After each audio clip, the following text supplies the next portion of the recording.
தமிழகத்தில் இனிமேல் ரூட் மாஃபியாக்கே வேலை இல்லை. ஏன்னா அந்த வேலையை பூராமே சட்டசபையில் நம்ம சட்டமன்ற உறுப்பினர்களே பண்ண ஆரம்பிச்சிட்டாங்க. யார்? தமிழக வெற்றிக் கழக சட்டமன்ற உறுப்பினர்களே. இப்போ இந்த ரூட் மாஃபியோட வேலை என்ன? எந்த கட்சிக்கிட்ட பணம் வாங்கணுமோ அந்த கட்சியை ஆகா ஓகோன்னு புகழப்பாடி அந்த கட்சியை ஜெயிக்க வைக்கிறது.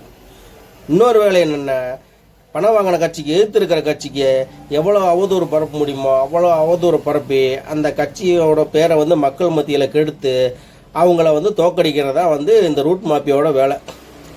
இப்போ அதே வேலையை சட்டமன்றத்தில் சட்டசபையில் பேசியிருக்கிறார் அண்ணன். என்ன பேசியிருக்காருன்னா, திண்டுக்கல் மாவட்டம் நிலக்கோட்டை சட்டமன்ற உறுப்பினர் பரம ஏழையாமா, ஒரு நாளைக்கு 1000 ரூபா 1500 கூட கூலி கிடைக்காதாமா, அவர் சென்ட்ரிங் வேலை பார்க்குறாராம்மா அப்படின்னு சொல்லி அண்ணன் புஷி ஆனந்த் பேசியிருக்காரு.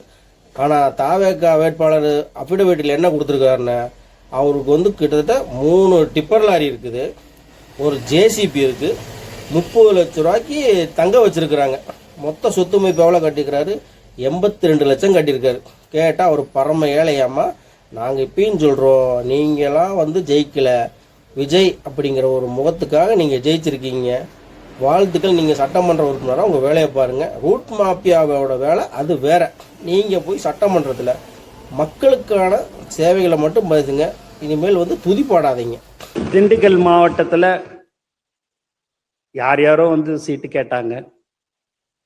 அங்கே ஒன்றிய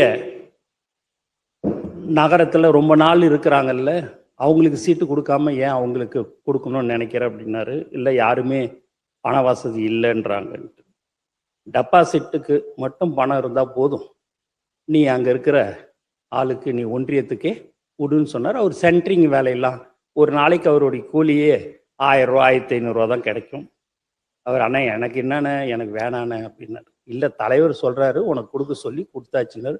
அவரும் இன்னைக்கு ஒரு சட்டமன்ற உறுப்பினராக வந்துங்க.